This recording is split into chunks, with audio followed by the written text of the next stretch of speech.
Emma Reynolds stared at her reflection in the bathroom mirror of her modest Boston apartment, hearing her mother's voice echo through the phone she'd left on speaker. 30 is not young anymore, Emma, Patricia Reynolds said with that familiar tone of disapproval. How your biological clock is ticking. Dr. Harrison's son just moved back to town. He's a cardiologist now and single. I've already mentioned you to Margaret. Emma closed her eyes and took a deep breath. Mum, please stop trying to set me up with every eligible bachelor in Massachusetts. I've told you a million times that I'm not interested in arranged dates. It's not arranging, it's networking, her mother corrected. All I'm saying is that you could at least meet him. What's the harm in coffee? The harm was another awkward hour spent with a man who looked at her as if assessing a potential broodmare for his future children. Emma had been through this ritual too many times already. I have to go, Mom. Big event at work today, Emma said, applying a touch of mascara. It wasn't entirely a lie. The Callaway Foundation's annual charity gala was tonight, and as the Foundation's newest program coordinator, Emma needed to make sure everything ran smoothly. Just think about it, her mother pressed. Margaret says he's buying that beautiful colonial on Beacon Street. Can you imagine living there? Your father and I always wanted that for you. Emma ended the call with a promise to think about it, knowing full well she had no intention of meeting Dr. Harrison's son or anyone else her mother deemed suitable. At 30, Emma had built a life that fulfilled her in ways her mother couldn't understand. After graduating from Boston University with a degree in nonprofit management, she'd worked her way up from volunteer coordinator to her current position at one of the city's most prestigious charitable foundations. Her one-bedroom apartment in Cambridge might not impress her parents, who measured success by square footage and zip codes, but it was hers. The walls were adorned with photographs from her volunteer trips to Nicaragua and Thailand, shelves lined with books that had shaped her worldview, and plants that thrived under her care. It wasn't the Beacon Street lifestyle her parents envisioned, but it was authentic. Emma arrived at the Callaway Center hours before the gala to oversee final preparations. The grand ballroom had been transformed into an elegant space with crystal chandeliers reflecting soft golden light onto tables, adorned with white orchids and emerald green linens. Tonight's event would raise funds for educational programs in underserved communities, a cause Emma had championed since joining the foundation. The Callaway family just arrived, her colleague Mia whispered, appearing beside her with a clipboard. Mr. Callaway is asking for you specifically. Emma smoothed her navy blue dress and made her way to the private reception area where the Callaways greeted their most important guests. As the primary donors to the foundation, the family maintained a hands-on approach to its operations. Richard Callaway stood at the center of a small group, his silver hair and tailored tuxedo marking him as old Boston money. Beside him was his wife, Eleanor, elegant in emerald silk. But it was the third Callaway who caught Emma's attention. In a sleek modern wheelchair sat a man who couldn't be more than a few years older than Emma. His dark blonde hair was styled with casual precision, and his eyes, a startling blue-green that reminded Emma of the ocean in Thailand, crinkled at the corners as he laughed at something one of the guests said. Despite being seated, he commanded the room with a charisma that made the wheelchair seem irrelevant. "Ah, Emma," Richard called out. "There you are. Come meet my son." Emma approached the group, professional smile in place. "Emma Reynolds, this is my son Nathan Callaway, finally home from his adventures abroad," Richard said, a note of pride in his voice. "Nathan, Emma is the brilliant mind behind tonight's program. She's revolutionized our educational initiatives." Nathan extended his hand, and when Emma took it, she felt a surprising warmth spread through her fingers. "My father tends to exaggerate," she said modestly. "Actually, he tends to understate," Nathan replied, his voice lower and more resonant than she had expected. "I've read your proposal for the tech literacy program in Roxbury. It's exactly the kind of innovative thinking we need." Emma blinked in surprise. The proposal had only been submitted last week, and she hadn't expected the Callaway heir to take an interest in operational details. "You've read it?" "Cover to cover." Nathan's smile shifted from polite to genuine. "I have some thoughts about expanding the coding component if you're open to discussing it later." Before Emma could respond, a server dropped a tray of champagne flutes nearby, sending glass scattering across the marble floor. Emma instinctively moved toward the commotion, but in her haste she collided with a waiter carrying a stack of programs for the evening. Papers flew everywhere, and Emma dropped to her knees to gather them. "Let me help," Nathan said, wheeling closer and reaching down to collect several programs that had landed near his chair. As he handed them to her, their fingers brushed again, and Emma felt that same inexplicable warmth. "I'm sorry about the mess," she said, flustered both by the incident and his proximity. "Don't apologize. Chaos is the universe's way of creating new possibilities," Nathan replied with a half-smile. He held up one of the programs. "Like the possibility that I might have missed the silent auction if these hadn't scattered at my feet. There's a first edition Hemingway I've been hunting for years." Emma laughed despite herself. "That's an optimistic way to look at my clumsiness. Optimism is underrated." Nathan's eyes held hers for a moment longer than necessary, as is clumsiness on occasion. Throughout the evening, Emma found herself repeatedly in Nathan's orbit. He moved through the crowd with ease, his wheelchair navigated with the skill of someone who had long ago incorporated it into his identity.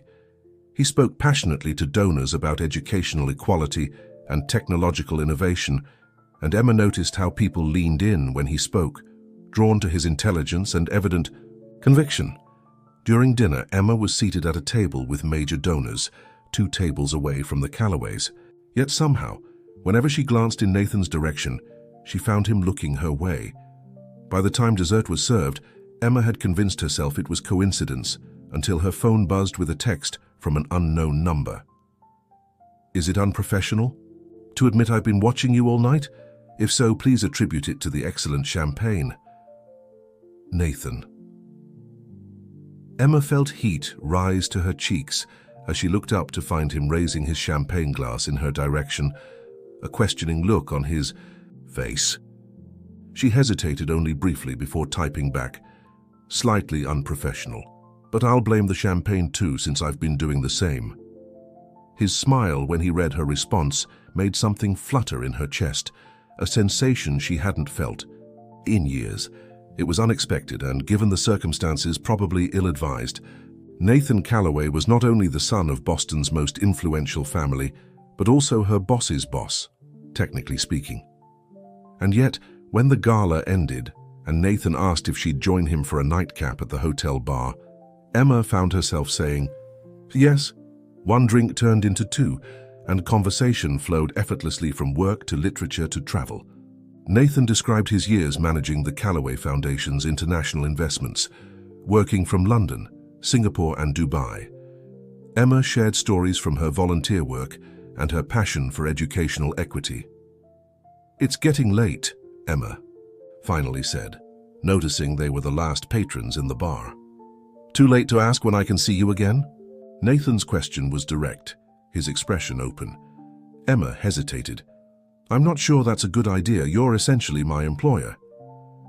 "Technically, the foundation is a separate entity from Callaway Industries, and my father is the chairman of the board, not me," Nathan countered with a smile. "But if it makes you uncomfortable, I understand." Emma considered his words. There was something genuine about Nathan that had disarmed her usual caution. "It's not that," she admitted. "It's just complicated." "Life usually is," Nathan agreed. "How about we simplify it? Coffee tomorrow afternoon. No professional obligations, no family expectations. Just 2 people who enjoyed talking, getting to know each other better." The invitation hung between them, and Emma found herself at a crossroads. The practical part of her brain warned of complications, workplace dynamics, family pressures, the unknown factors of Nathan's life. But something else, something that had been dormant for too long, urged her to take a chance. "Coffee sounds nice," she said finally, "but I choose the place, somewhere normal people go." Nathan laughed, a warm sound that seemed to wrap around her. "Define normal." "Not a place where coffee costs more than an hour of minimum wage work," Emma replied, with a raised eyebrow. "Deal," Nathan said, extending his hand as if to seal a contract. When Emma took it, he held on a moment longer than necessary. "I have a feeling this is the beginning of something unexpected," Emma Reynolds. As she stepped into the cool Boston night, hailing a taxi to take her home, Emma couldn't shake the feeling that he was right. Something had shifted tonight, setting her life on a new trajectory. Whether that path led somewhere wonderful or complicated, or both, remained to be seen. But for the first time in years, Emma felt a thrill of anticipation for what tomorrow might bring. Coffee with Nathan turned into lunch the following week, which led to dinner at a hole-in-the-wall Vietnamese restaurant that Emma loved. Each meeting revealed new layers to the Callaway air that contradicted Emma's initial assumptions. Despite his family's wealth, Nathan preferred simple pleasures. He knew the best food trucks in Boston, had strong opinions about which local bookstore made the best coffee, and drove a modified but understated sedan rather than a flashy sports car. "People expect me to roll around in a gold-plated wheelchair," he joked during their third date, as they shared banh mi sandwiches on a bench overlooking the Charles River. "Disappoints them when they see me in this boring titanium model." "Is that why you spent so much time abroad?" Emma asked, noticing how the autumn sunlight caught the gold flecks in his eyes. "To escape expectations?" Nathan considered her question, taking a moment before answering. "Partly. It's easier to be yourself when nobody knows who you're supposed to be." He brushed crumbs from his lap. "But mostly I went because I wanted to prove I could. My father wasn't convinced I could handle the international division." "Because of the wheelchair?" Emma asked, then immediately worried she'd overstepped. "Among other things," Nathan replied cryptically. He changed the subject, asking about her upcoming presentation to the foundation board, and Emma let the moment pass. 3 weeks into their relationship, if that's what it was, Emma still hadn't told her family about Nathan. It wasn't just the complication of dating a Callaway. It was the questions she knew would follow about his disability, questions she couldn't answer because Nathan never discussed it. Whenever the topic arose tangentially, he deftly redirected the conversation, leaving Emma curious but hesitant to press. Mia, however, had no such reservations about prying into Emma's personal life. "You're dating the boss's son, and you didn't think to mention it," Mia demanded when she spotted Emma and Nathan having lunch near the foundation offices. She cornered Emma in the bathroom afterward, eyes wide with excitement and concern. "We're just getting to know each other," Emma hedged, reapplying her lipstick. "For 3 weeks," Mia pointed out, "and don't think people haven't noticed." "Nathan, Callaway hasn't attended this many local foundation events in years." Emma sighed, capping her lipstick. "I don't know what we're doing, honestly. We talk, we laugh. It's easy with him. But there's also this wall he puts up whenever certain topics come up." "Like what?" Mia leaned against the sink, intrigued. "His accident, for one. I don't even know how he ended up in a wheelchair." Emma lowered her voice, though they were alone. "It feels wrong to Google him, but he never volunteers the information." "Maybe it's traumatic," Mia suggested. "Some people don't like talking about their injuries." "It's not just that. There's something guarded about him sometimes." Emma frowned, trying to articulate the feeling. "Like he's measuring every word." "He's a Callaway," Mia said with a shrug. "They probably have media training from birth." But Emma's instincts told her it was something else. However, those concerns seemed distant 2 nights later, when Nathan invited her to dinner at his penthouse apartment in Back Bay. Emma had expected opulence, perhaps the stereotype of a bachelor pad with expensive minimalist furniture and cutting-edge tech. Instead, she found a space that felt lived in and personal. Walls lined with overstuffed bookshelves, a baby grand piano in the corner, framed photographs of landscapes from around the world that Nathan had taken himself. "You're surprised," Nathan observed, watching her take in the apartment as he poured 2 glasses of wine. "I expected something more pretentious," he supplied with a knowing smile. "Don't worry, my parents have the marble column mansion covered." He handed her a glass and gestured for her to make herself comfortable. "I prefer a place that feels like a home, not a museum." Dinner was simple but exquisite. A pasta dish Nathan prepared himself, explaining that he'd learned to cook during his time in Italy. As they ate at the small table on his balcony, overlooking the twinkling lights of Boston, Emma felt a deepening connection to this complex man who defied easy categorization. "Tell me something you've never told anyone," Nathan said as they finished the bottle of wine, the night air cool around them. Emma considered the request. "When I was 16, I stole a book from the Boston Public Library," she confessed. "Walt Whitman's Leaves of Grass. I still have it. I've thought about returning it anonymously, but it feels like a part of me now." Nathan's laugh was warm in the darkness. "A literary criminal? I'd never have suspected." "Your turn," Emma challenged, drawing her cardigan tighter around her shoulders. Nathan was quiet for a long moment, swirling the last of his wine. "I sometimes dream I'm running," he finally said, his voice softer. "Not just walking, running across fields, through forests. The dreams are so vivid I can feel the ground under my feet, the burn in my lungs. When I wake up, for just a second, I forget." He trailed off, looking out at the city. Emma reached across the table and took his hand. His fingers tightened around hers, a silent acknowledgement of the moment shared. "How long have you been in the wheelchair?" she asked gently. Nathan withdrew his hand and wheeled back slightly from the table. "Another time, perhaps," he said, his tone shifting back to lightness. "Tonight is too perfect to dwell on ancient history." The evasion was so smooth, Emma almost missed it. Almost, but not quite. Yet the evening had been too beautiful to press the issue, and soon they were laughing again as Nathan showed her his collection of first edition novels and played a surprisingly beautiful Chopin piece on the piano. When he kissed her goodnight at her door, Emma knew she was falling for him, complications and all. The following weeks brought a deepening of their relationship, even as Nathan maintained his selective opacity. Emma introduced him to her small circle of friends, who were initially starstruck by the Calloway name, but quickly warmed to Nathan's genuine nature and self-deprecating humor. He integrated seamlessly into their regular trivia nights and Sunday brunches, never leveraging his wealth or status. Only Emma's family remained uninformed until Patricia Reynolds spotted a photograph of Emma and Nathan at a foundation event in Boston Magazine's society pages. "A Calloway?" her mother practically shrieked through the phone. "You're dating a Calloway and you didn't tell us?" Emma winced, holding the phone away from her ear as she paced her apartment. "It's still new, Mom. I didn't want to make a big deal of it." "Not a big deal. Emma, the Calloways are practically Boston royalty." Her mother's voice dropped to a conspiratorial whisper. "Margaret Harrison says he was quite the athlete before the accident. Such a tragedy." Emma's attention sharpened. "What accident?" "You don't know?" Patricia sounded shocked. "It was all over the news when it happened. Skiing in Switzerland or something equally glamorous. Left him paralyzed from the waist down. Margaret says the family spent millions on experimental treatments, but..." She sighed dramatically. "Well, some things even money can't fix."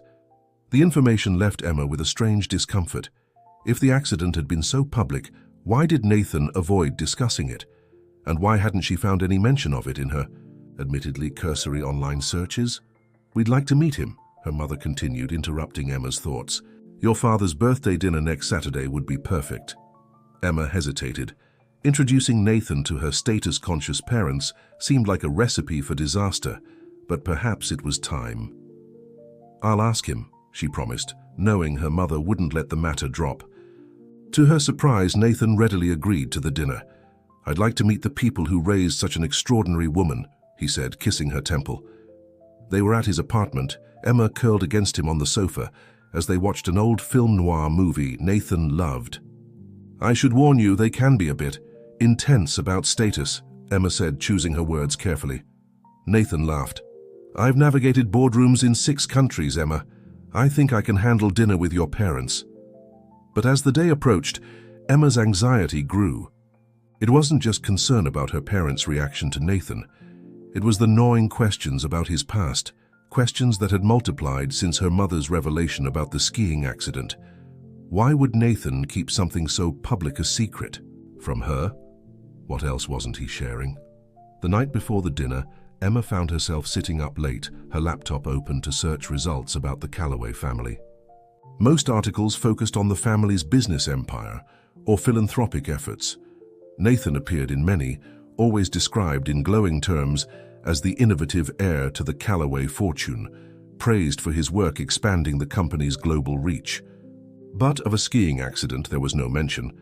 Emma found photographs of Nathan from various charity events and business functions over the years, always in the wheelchair, always with that charismatic smile. She scrolled back further, looking for any news of an accident, any explanation for his condition. A single article from 15 years earlier caught her attention. Callaway heir returns from private treatment in Switzerland. The brief piece mentioned Nathan's return to Boston after extended medical treatment abroad, but offered no details about the nature of his condition or treatment. Emma closed her laptop, unsettled. If there had been a public accident, why was it so difficult to find information about it? And why would Nathan simply not tell her if she asked directly?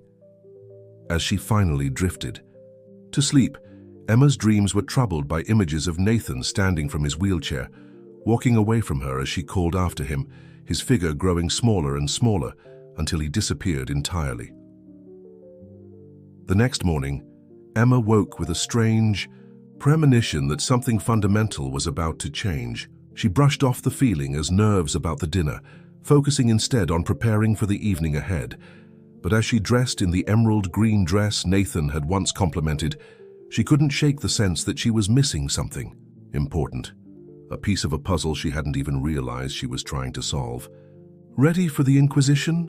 Nathan texted, adding a laughing emoji. Emma stared at the message, her thumb hovering over the screen. After a moment, she typed back, "As ready as I'll ever be." She hesitated, then added, "There's something I want to talk to you about later." After dinner, Nathan's response came quickly. "Sounds serious, everything okay?"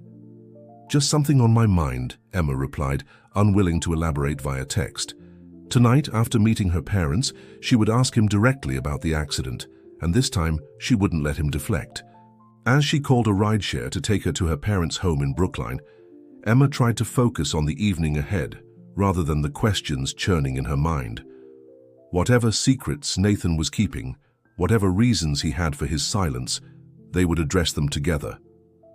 What she didn't know was that the dinner would set in motion a chain of events that would test not only their growing relationship, but everything Emma believed about love, truth, and the stories we tell ourselves about who we are.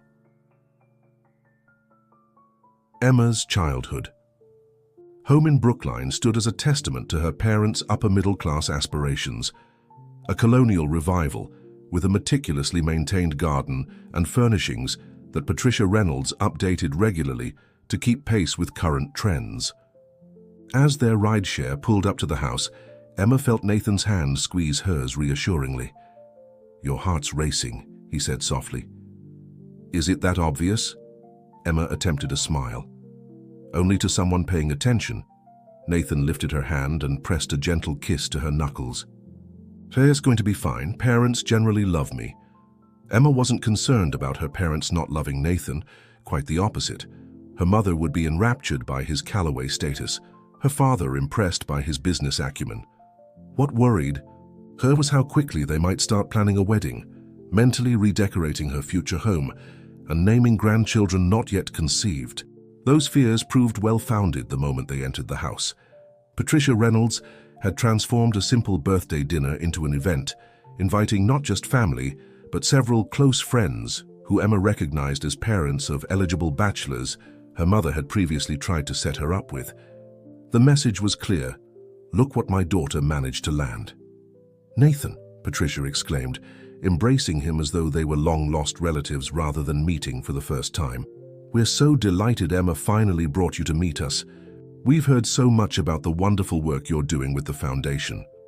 Nathan played his part perfectly, charming Patricia with compliments about the house and presenting Emma's father, Robert, with a rare single malt scotch for his birthday. He navigated the curious stares and occasionally tactless questions about his wheelchair with practiced ease, never showing a hint of discomfort. "Were you born with your condition?" Mrs. Whitaker, her mother's bridge partner, asked bluntly over appetizers. "Mom!" Emma hissed, mortified. "It's all right," Nathan said, touching Emma's arm gently before turning to Mrs. Whitaker. "No, it was an injury. But enough about me. I understand your son just made partner at his law firm? That's impressive." The deflection was smooth, practiced, and Emma wondered how many times Nathan had performed this exact conversational pivot. Throughout the evening, she watched him field similar questions with the same technique: acknowledge briefly, redirect, gracefully, leaving the questioner satisfied without having actually learned anything substantive. By the time dinner was served, Emma's mother was completely won over, while her father engaged Nathan in a serious discussion about renewable energy investments. To anyone observing, the evening was a smashing success. Yet, Emma found herself increasingly troubled by the seamless way Nathan presented himself, revealing nothing while appearing completely open. "You're quiet," Nathan murmured as they moved to the living room for coffee and dessert, his wheelchair close beside her chair. "Just watching you work the room," Emma replied, forcing lightness into her tone. "You're very good at it." Something flickered in Nathan's eyes, awareness perhaps that she'd noticed his social maneuvering. Before he could respond, Patricia called for everyone's attention. "Since we're all gathered for Robert's birthday, I thought we might share some family photos," she announced, producing a thick album. "Emma was such a precious child. Nathan, you must see." What followed was an excruciating hour of childhood photographs, complete with Emma's braces phase and unfortunate middle school fashion choices. Through it all, Nathan seemed genuinely delighted, asking questions about the stories behind certain pictures and laughing at all the right moments. "And here's Emma at her high school graduation," Patricia continued, turning a page to reveal Emma in her cap and gown, flanked by her beaming parents. "She was valedictorian, you know." "I'm not surprised," Nathan said warmly. "She's the smartest person I know." The sincerity in his voice made Emma's chest tighten. That was the Nathan she had fallen for, the man who saw her, truly saw her, beneath the professional facade she presented to the world. How could she reconcile that genuine connection with her growing suspicion that he was hiding something significant? As the evening wound down, Emma found a moment alone with her father while helping him select another bottle of wine from the cellar. Robert Reynolds was a quieter presence than his wife, but no less observant. "He seems like a good man," her father said as he examined a bottle of Bordeaux. "Different from what I expected." "What did you expect?" Emma asked, curious. Robert considered his answer. "Someone more entitled, I suppose. The Callaways have a reputation for getting their way, sometimes regardless of the cost to others." He selected the wine and turned to face her. "But Nathan seems to have a genuine heart, the way he looks at you." Her father smiled. "It reminds me of how I used to look at your mother. Still do, when she's not driving me crazy." Emma laughed, softly, but her father's next words sobered her. "Just be sure you know what you're walking into, Emma. Families like the Callaways have their own rules, their own way of doing things. Make sure it's a world you want to be part of." The warning, gentle as it was, echoed Emma's own unvoiced concerns. By the time they rejoined the others, she had resolved to have a frank conversation with Nathan that night, regardless of how uncomfortable it might be. The opportunity came sooner than expected. As they prepared to leave, Nathan received a phone call that required his immediate attention, something about a development in their Singapore office. While he took the call in Robert's study, Patricia cornered Emma in the kitchen. "He's wonderful." "Emma," her mother gushed, loading dessert plates into the dishwasher. "So polite, so accomplished, and the way he handles his situation. It's inspirational, really." Emma tensed. "His situation doesn't define him, Mom." "Of course not, dear. I'm just saying it must be difficult. The skiing accident was so tragic." "Right," Emma said cautiously. "The skiing accident." Patricia stopped, dishcloth in hand, and looked at her daughter. "You do know about it, don't you? It was all over the news when it happened. Nathan was what, 22? 23? Such a promising athlete too." Emma maintained a neutral expression. "He doesn't talk about it much." "Well, I suppose it must be painful to remember," Patricia mused. Margaret's husband treated one of the specialists who worked with Nathan afterward. He said the family tried everything: experimental surgeries, stem cell treatments in Switzerland. Richard Calloway even funded an entire research department at Mass General dedicated to spinal injuries. Each detail added to Emma's growing unease. If all this was true, why was there so little information available online? And why would Nathan keep such a significant part of his life from her after months of dating? When Nathan returned from his call, apologizing for the interruption, Emma suggested they leave.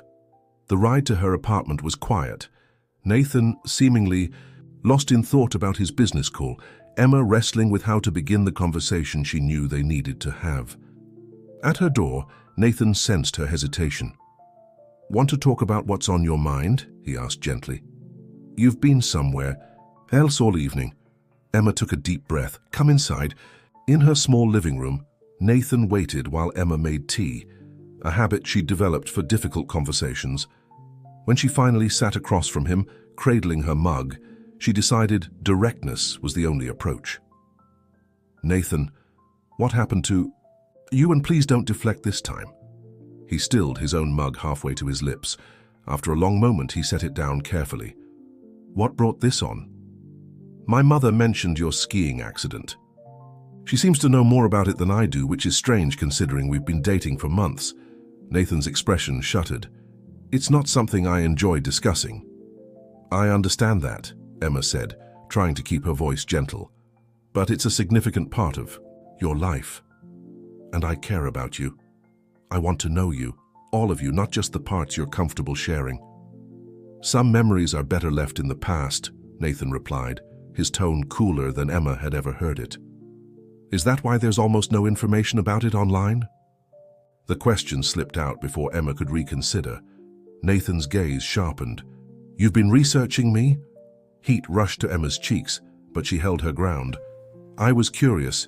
Can you blame me? Every time I ask about your disability, you change the subject. It made me wonder what you're hiding."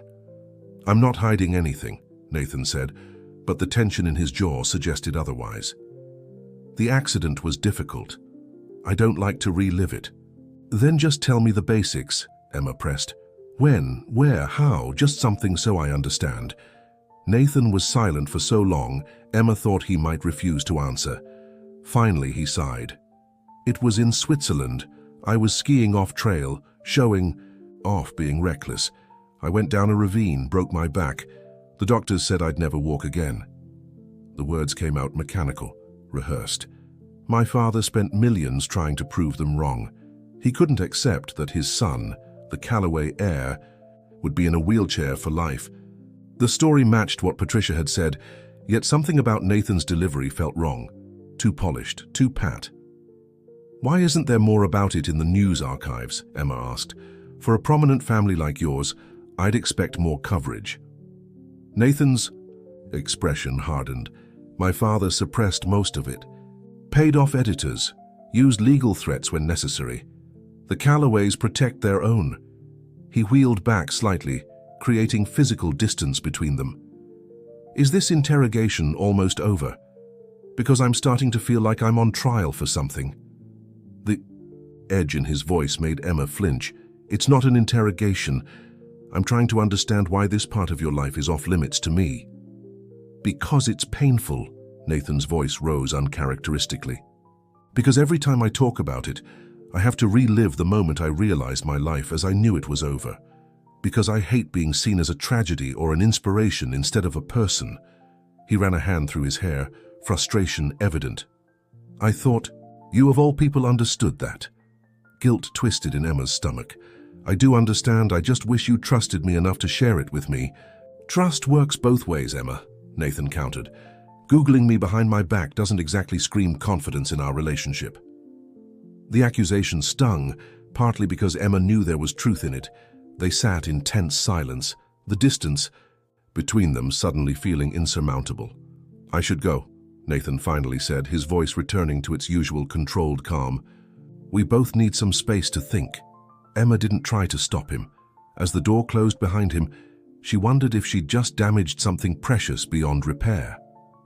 The next morning, Emma awoke to find a massive arrangement of her favorite wildflowers, delivered to her door with a note. "I'm sorry, you deserve better. Can we talk? N."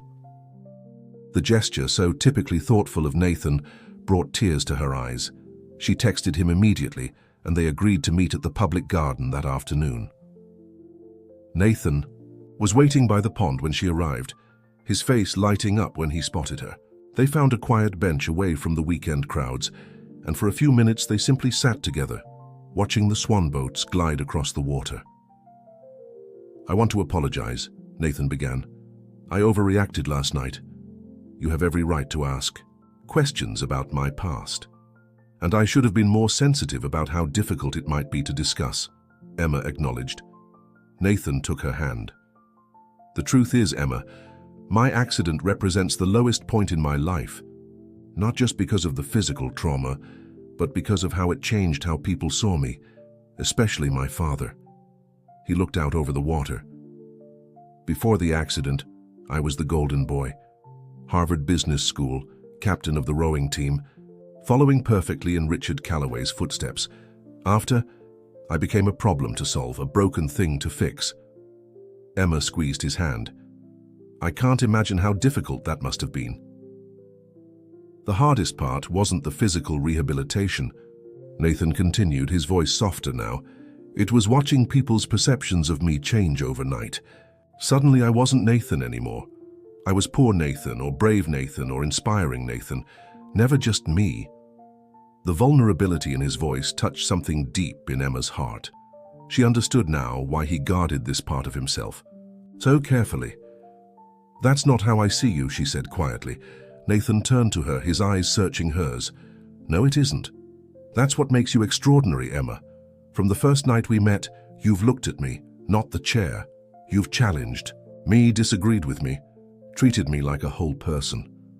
His thumb traced circles on her palm. "Do you have any idea how rare that is?"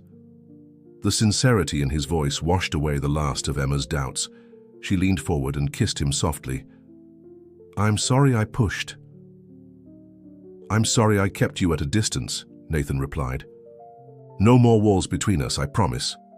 As they left the garden hand in hand, Emma felt a renewed sense of connection. Nathan had opened up to her in a way that clearly cost him emotionally, and she treasured his trust. The questions that had plagued her seemed less important now that she understood the emotional weight behind his reticence. Over the next few weeks, their relationship deepened. Nathan began including Emma in family dinners at the Calloway mansion, where she observed the complex dynamics of his family firsthand. Richard Calloway was exactly as she had imagined, commanding, brilliant, and clearly struggling to reconcile his dynastic ambitions with his son's disability.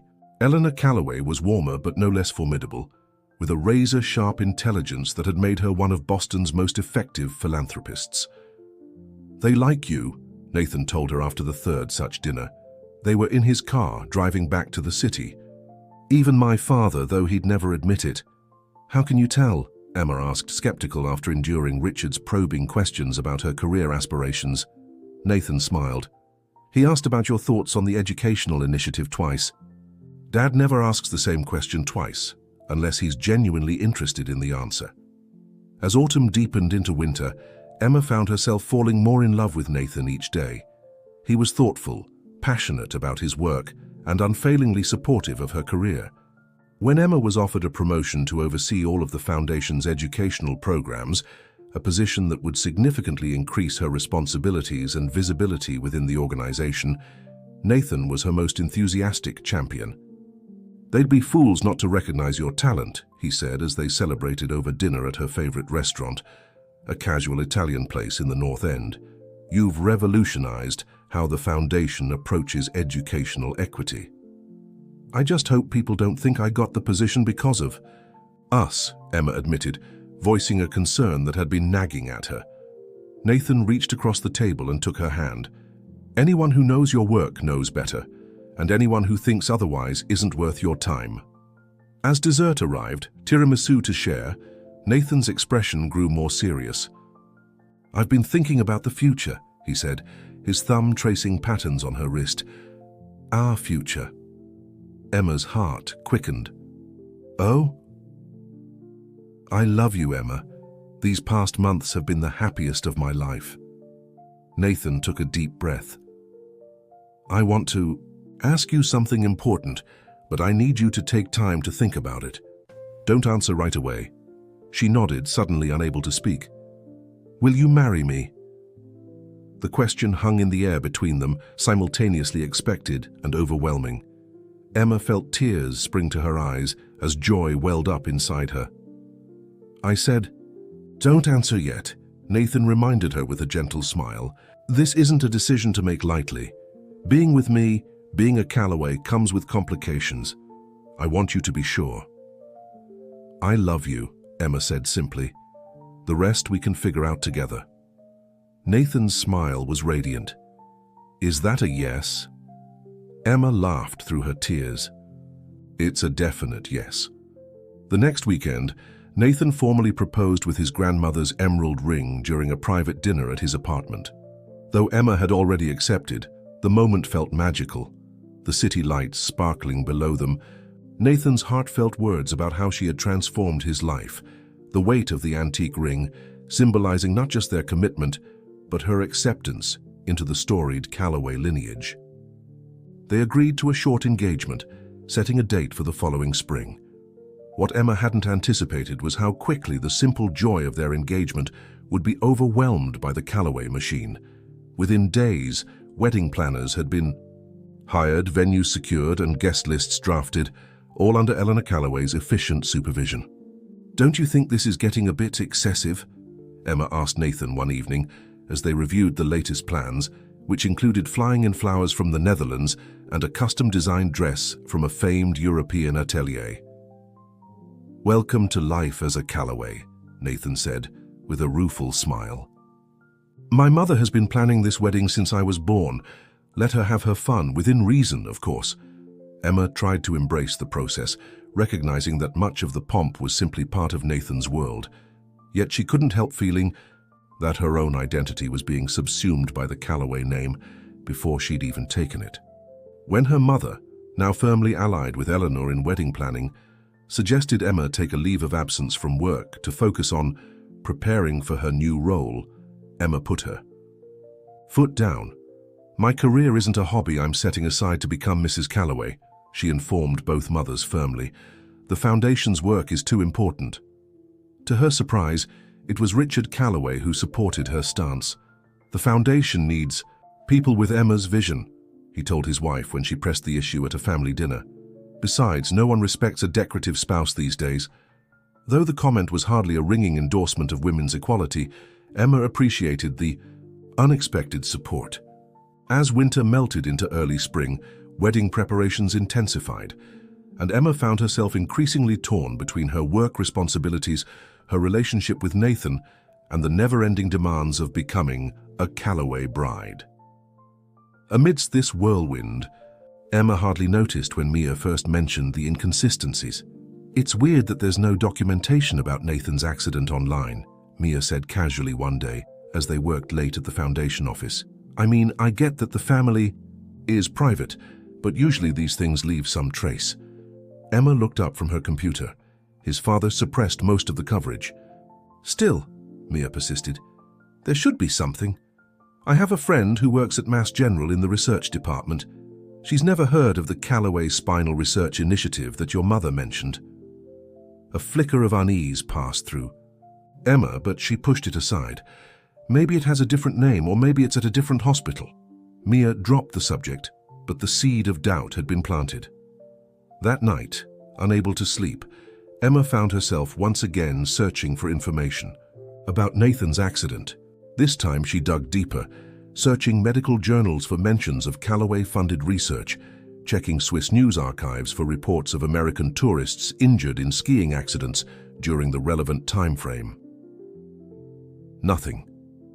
The absence was too complete, too thorough to be explained simply by Richard Calloway's influence. Even the most powerful could not erase every digital footprint in the age of the internet. As dawn broke, Emma finally closed her laptop, troubled. She trusted Nathan.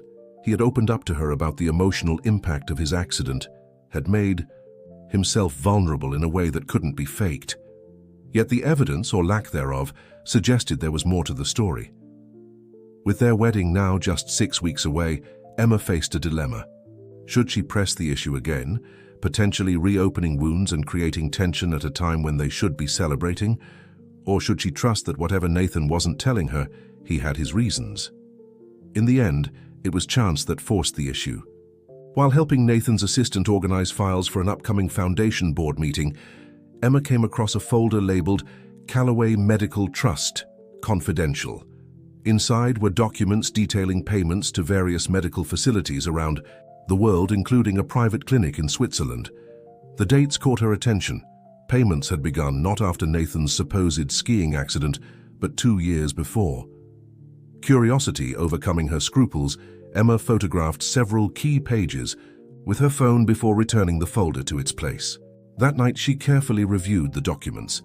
They referenced treatment protocols, experimental therapies and progress reports, but nowhere mentioned a spinal injury or paralysis. The final document in the sequence was a letter from a Dr. Hendrik Müller of the Basel Neurological Institute, dated just 3 weeks before Nathan returned to Boston in his wheelchair. The clinical language was dense, but one paragraph stood out with chilling clarity. After extensive testing, we can confirm that there is no physiological basis for the patient's reported symptoms. We concur with previous assessments that the manifestation is psychological in nature, not physical. We recommend continued cognitive behavioral therapy rather than additional physical interventions. Emma read the paragraph repeatedly, trying to make sense of it. If there was no physiological basis for Nathan's paralysis, what did that mean? Was the doctor suggesting Nathan's condition was psychosomatic or something else entirely? The questions kept her awake all night, and by morning, Emma knew she couldn't proceed with the wedding until she had answers. Whatever the truth, she needed to hear it from Nathan himself. She called and asked to meet him at his apartment that evening, saying they needed to talk. The seriousness in her voice must have registered because Nathan agreed immediately, canceling a business dinner, to make time for her. As she rode the elevator to his penthouse, Emma's heart hammered in her chest. The documents in her bag felt like they weighed 100 pounds. Whatever Nathan told her tonight would either confirm her worst fears or put them to rest forever. Either way, she knew their relationship would never be quite the same. Nathan's apartment was bathed in sunset glow when Emma arrived. He greeted her with a warm smile that faded as he registered her expression. "We need to talk," she said, clutching her bag. "Something wrong?" Nathan asked, concern evident as he wheeled closer. Emma stepped back. "I need you to be honest with me. What really happened to you? And don't tell me about a skiing accident because I know that's not true." The color drained from Nathan's face. For several seconds he said nothing, his expression cycling through shock, fear, and resignation. "How did you find out?" he finally whispered. Emma pulled the documents from her bag and placed them on the coffee table. "I found these while helping organize files. Medical records from Switzerland saying there's no physiological basis for your condition." Nathan closed his eyes, shoulders slumping. When he looked up, his expression had changed entirely, vulnerability replaced by careful blankness. "Sit down, please," he said quietly. "There was no skiing accident. I've never been physically paralyzed." The admission hung between them, though Emma had suspected it, hearing him say it was shocking. "Why would you pretend to need a wheelchair?" "For years," she asked, voice shaking. "It started as a way to escape my father's expectations," Nathan explained, his gaze distant. "Richard Callaway had my life planned from birth. I was suffocating under his ambitions." He wheeled toward the windows. "During my second year at Wharton, I had what doctors called a psychotic break. I became convinced I couldn't walk. Conversion disorder. Physical symptoms caused by psychological distress. My legs simply stopped working." "But the documents say you recovered," Emma pressed. "After 2 years of therapy in Switzerland," Nathan confirmed flatly. "But by then something had changed. For the first time I'd escaped my father's shadow. The wheelchair became Freedom. So you decided to keep using it, even though you could walk? Emma couldn't hide her incredulity. Nathan turned back, eyes pleading. It wasn't a conscious decision at first. Everyone treated me differently. My father's crushing expectations were replaced with pitying acceptance. I could pursue projects I believed in without interference. And then it became easier to maintain the lie than tell the truth, Emma concluded hollowly. Yes, Nathan's admission was barely audible. The longer it went on, the more impossible it seemed to confess. How do you tell the world you've been deceiving them for years? Emma stood abruptly. How could you lie about something like this? Do you know how many people genuinely struggle with disabilities? People who would give anything to walk again? I know it's inexcusable, Nathan said, voice cracking. I've tried to make amends by funding research, making buildings accessible, hiring people with genuine disabilities. That doesn't make it right, Emma's voice rose. And what about us? Our relationship? Our future? Nathan's expression crumpled. I wanted to tell you so many times I was terrified of losing you. So instead you let me plan a life with someone who doesn't exist, Emma said, tears breaking through. The man I fell in love with who showed such courage, he was a fiction. No.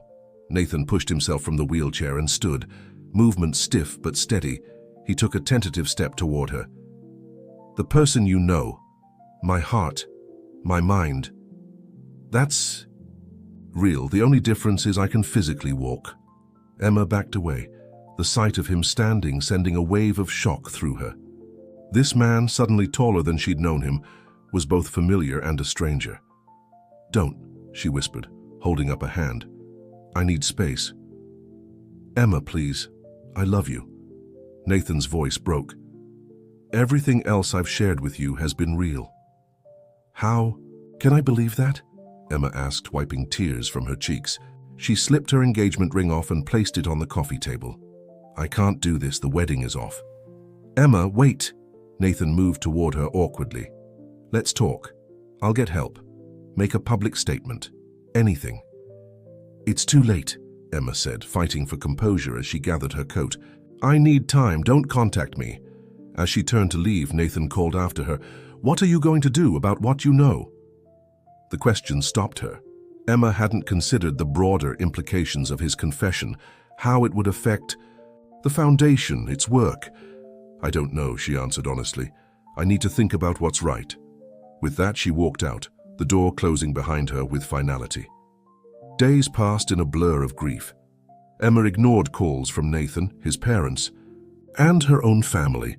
Only Mia broke through her isolation, appearing at her apartment with groceries and determination. After swearing Mia to absolute secrecy, Emma revealed everything.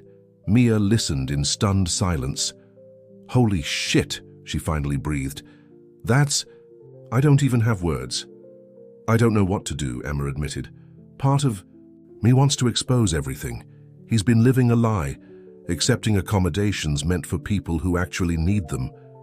But the initial paralysis was real, even if psychosomatic. And I think about the Foundation's work, all the good we're doing. If this becomes public, the scandal could damage that. Not to mention what it would do to Nathan, Mia added softly. Are you defending him? Emma asked sharply. No, Mia said quickly. What he did was wrong on so many levels, but mental illness is complicated. It sounds like what started as a genuine disorder evolved into something else. They sat in silence, the weight of the situation pressing down. For what it's worth, Mia finally said, you made the right call ending the engagement. Whatever his reasons, he lied about something fundamental. Emma nodded, tears welling. I loved him so much, Mia. I still do. That's what makes this so painful. A week passed without contact from Nathan. Emma returned to work, avoiding areas where she might encounter him, focusing on grant proposals. Sympathetic glances followed her through hallways, but no one dared ask what had happened. Then an email arrived from Richard Calloway requesting a private meeting. Emma's first instinct was to decline, but curiosity and responsibility to the Foundation compelled her to accept. Richard was waiting in his corner office, looking years older than when she'd last seen him. Emma, he acknowledged with a nod. "Thank you for coming." "Mr. Calloway," she replied formally. "I'll be direct. Nathan has told me everything," Richard stated, "about his condition, the deception, why you ended the engagement. I wanted to speak with you because I bear significant responsibility for what happened." Emma remained silent, waiting. "My son was always sensitive, brilliant but fragile in ways I refused to acknowledge." Richard's voice was uncharacteristically reflective. "When he broke down at Wharton, I was blindsided. I couldn't understand how my son, a Calloway, could suffer such a collapse. So I hid him away in Switzerland, told everyone he was studying abroad. When doctors said his condition was psychological, I rejected their diagnosis. I demanded treatments, anything. But except that my son's mind had fractured under my expectations." "Why are you telling me this?" Emma asked. "Because you deserve to know that Nathan's deception began as something else entirely. It was my shame, my inability to accept his mental health condition, that created the environment for this charade to develop." "So you became complicit," Emma realized. "Yes." The admission seemed to age Richard further. "Our family has lived with this reality for so long, it became normal. Until you." "Me?" "You changed him, Emma. For the first time since before his breakdown, Nathan was genuinely happy, and brave enough to consider telling you the truth. But he didn't," Emma pointed out, pain lancing through her anew. "No, fear won out." Richard sighed heavily. "And now he's paying the price." Emma struggled to process this new perspective. Not just a lie Nathan constructed, but a distortion evolved through years of family dysfunction and misguided protection. "What do you want from me?" she finally asked. "Nothing you don't wish to give," Richard replied. "I'm not asking you to reconcile with Nathan or keep his secret. I simply wanted you to have all the facts before you decide what to do next." The implication was clear. Emma held power to expose the Calloway family's long-standing deception. "And if I choose to make this public," she tested. Richard's expression didn't change. "Then we'll face the consequences. But I hope you'll consider the collateral damage, not just to our family but to people who depend on the Foundation's services." Emma recognized the subtle manipulation, but couldn't dismiss the valid concern. The Foundation's work did matter, regardless of family deceptions. "I haven't decided what I'm going to do," she said honestly. "I need more time." Richard nodded acceptance. "There's one more thing you should know. Nathan has checked himself into a residential treatment facility. He's finally getting the help he should have received years ago." The news hit Emma hard. "When?" 3 days ago. He left me a letter explaining his decision." Richard slid an envelope across the desk. "He asked me to give you this." Emma stared at it, her name in Nathan's distinctive handwriting. Part of her wanted to refuse it, to maintain emotional distance, but another part, the part that still loved him despite everything, reached for it. "Thank you for seeing me," she said, rising with the unopened letter. "Thank you for listening," Richard replied. "Whatever you decide, know that my family will always be grateful for the happiness you brought our son, however briefly." The words followed her as she left, Nathan's letter burning in her purse. She walked through the public garden, eventually finding an empty bench where she could gather her courage. With trembling fingers, she finally opened the envelope. Nathan's handwriting filled 2 pages, the usually confident strokes showing evidence of emotion in their uneven pressure. "Dear Emma, by the time you read this, I'll be at Lakeside Recovery Center beginning treatment. It took losing you to make me face the truth about my life and choices. I understand why you left. You deserved better than a relationship built on deception. You are the most genuine person I've ever known, honest, compassionate, and uncompromising in your integrity. I fell in love with those qualities, even as I failed to embody them myself.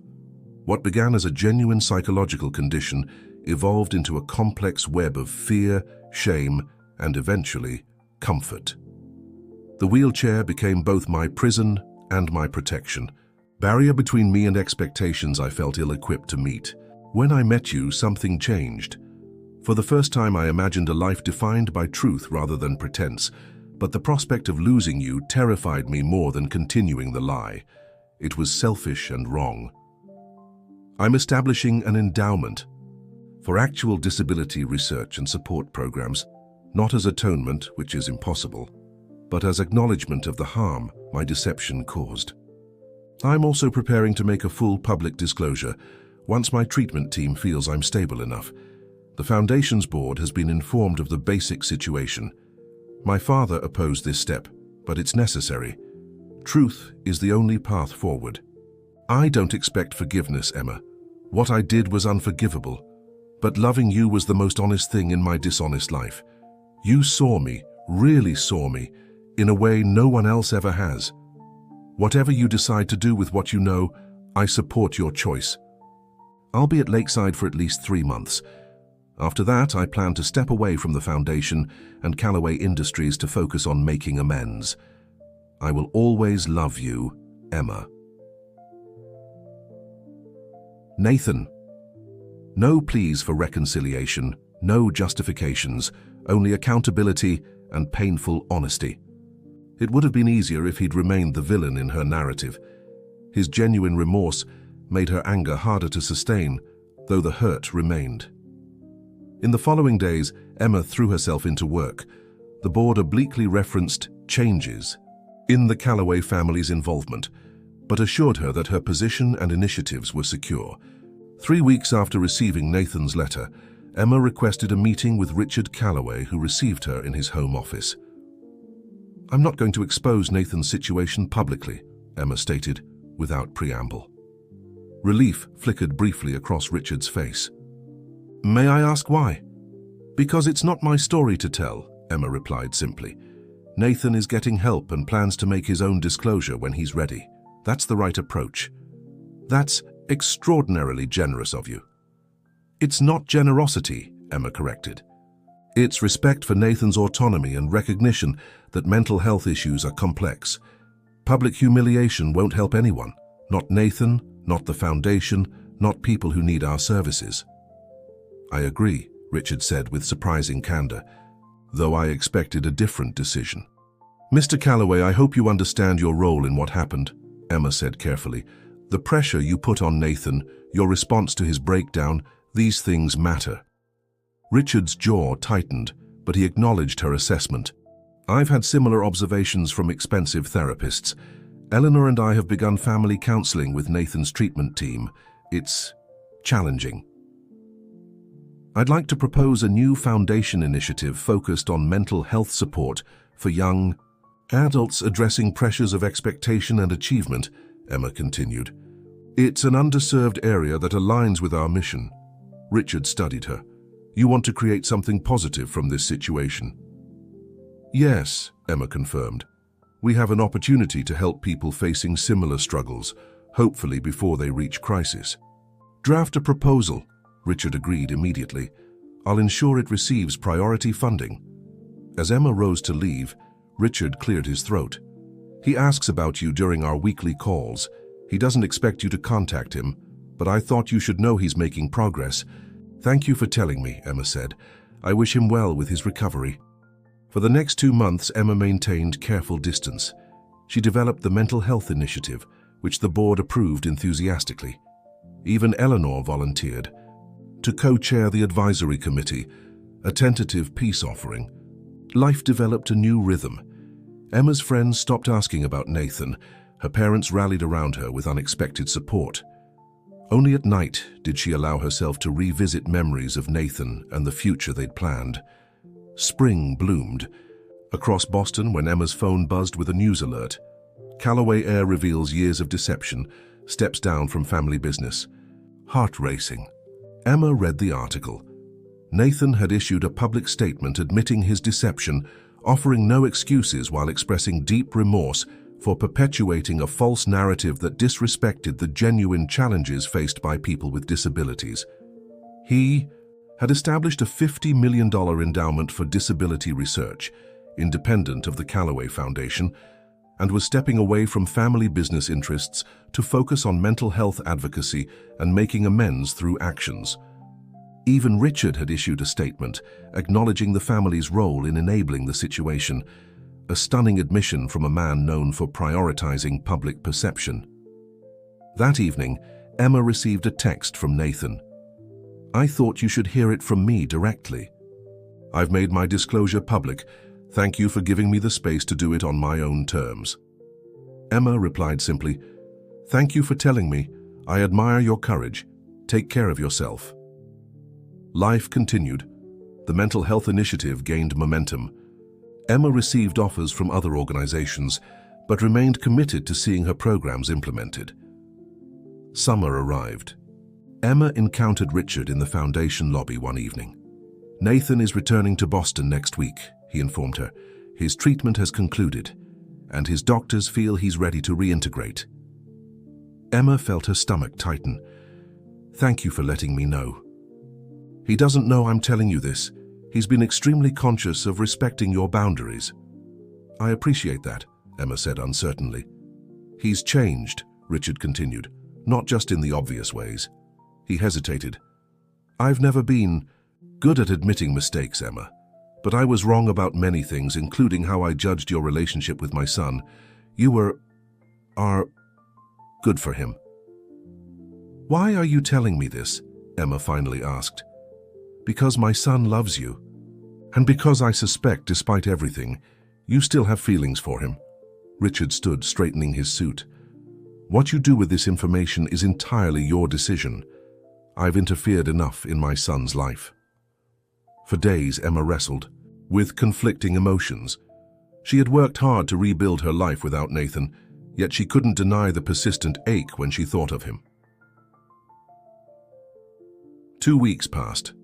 Emma heard through Foundation gossip that Nathan had indeed returned, though he'd made no attempt to contact her.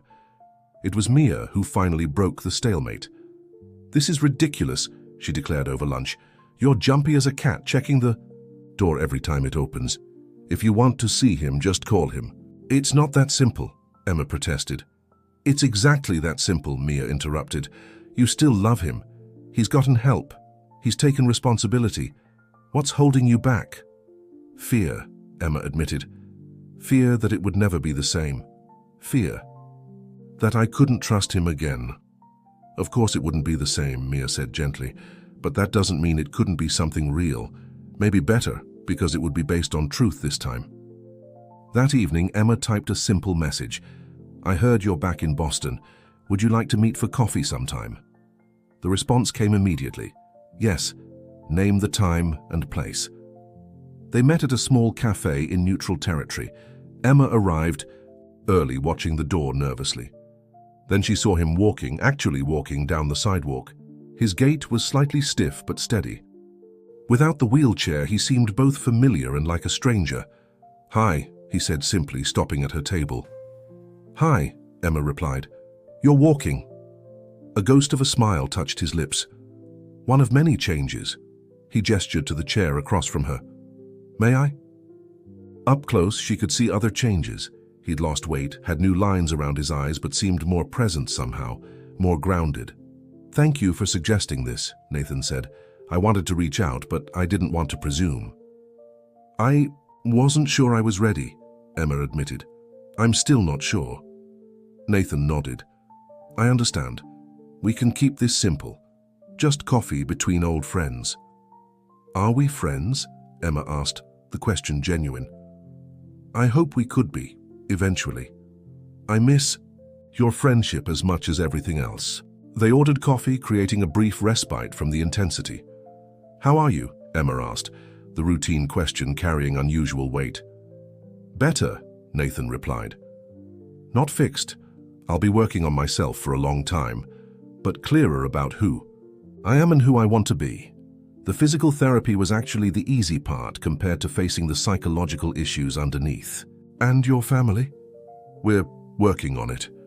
My father is trying, seeing his own therapist, which I never thought I'd witness. My mother has become passionate about mental health awareness, surprisingly." A comfortable silence fell between them, not the awkwardness of strangers, but the quiet understanding of people who once knew each other well. "I don't expect forgiveness," Nathan said finally. I just want you to know that I'm grateful for the impact you had on my life. You made me want to be better, to be worthy of someone like you." Emma's throat tightened. "I don't regret loving you, Nathan, despite everything. I'm just not sure where we go from here, or if we go anywhere at all. I understand I'm building a new life, one day at a time, one truth at a time. Whatever place you might have in it, even just as someone I once knew, I'm grateful for." As they prepared to leave, Nathan asked hesitantly, "Could we do this again sometime?" Emma considered seriously. The hour they'd spent together had been both harder and easier than she'd anticipated. The betrayal still hurt, but the man before her seemed more genuine than the version she'd fallen in love with. "I'd like that," she said finally. "Maybe next week?" Relief washed over his face. Next week would be perfect. Coffee led to dinner. Gradually, a new relationship began to form, not the immediate attraction of their first meeting, but something more measured and thoughtful. They shared books about trauma and healing, discussed therapy experiences, and carefully rebuilt trust through consistent honesty. 2 months into this cautious reconnection, they walked through the public garden.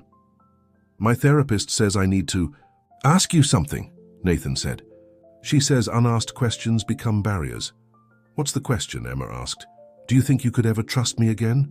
Not just as a friend, but more? Someday?" The directness took Emma's breath away. She had been asking herself the same thing for weeks. "I don't know," she answered honestly.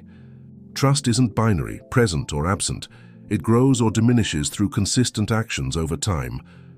Nathan nodded, accepting without pushing. "That makes sense.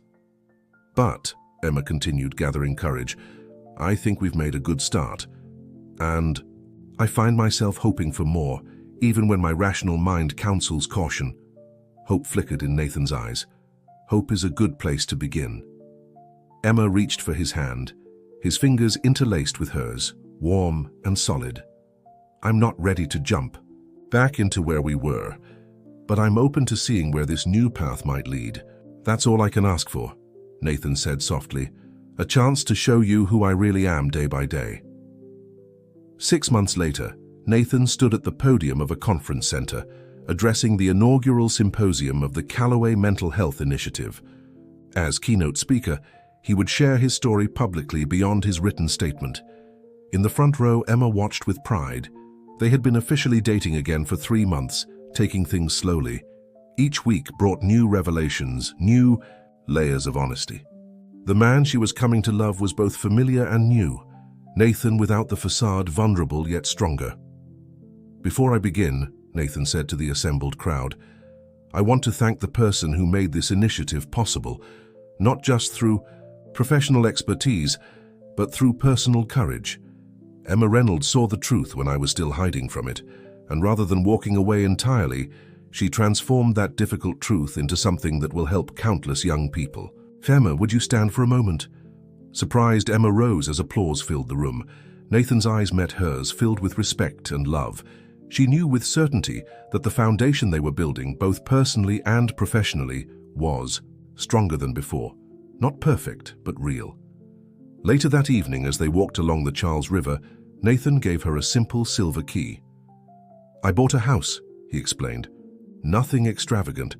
A small place with good bones and a garden that needs love. I'm not asking you to move in, it's too soon. But I wanted you to have a key because, whatever the future holds, I want you to know you'll always have a place there. A real place built on truth." Emma took the key, its weight reassuring. "Thank you for understanding that we need to build this right, step by step." Nathan smiled, the genuine smile that had first captured her heart. Some things are worth the time they take, some people too. As they continued walking, Emma reflected that perhaps love wasn't about finding perfection or someone who never made mistakes. Perhaps real love was about finding someone who, when confronted with their worst truths, had the courage to change. Not for you, but alongside you. The future remained unwritten, but for the first time in a long time, Emma was eager to turn the page. Fimda Historia. Dear listeners, we hope that Emma and Nathan's journey has moved you as much as it moved us. The path to genuine love is rarely straightforward, often requiring us to face uncomfortable truths about ourselves and those we care for. If this story of deception, forgiveness, and rebuilding has resonated with you, we've prepared a special playlist with equally captivating emotional journeys. Find it by clicking to your left. If you enjoyed this story, please don't forget to subscribe to our channel and give this video a thumbs up. Every day we bring unique stories that explore the complexity of human relationships and the power of truth. Share your thoughts in the comments below. Has someone's honesty ever changed the course of your life? We're looking forward to your reflections, and we'll see you in our next story.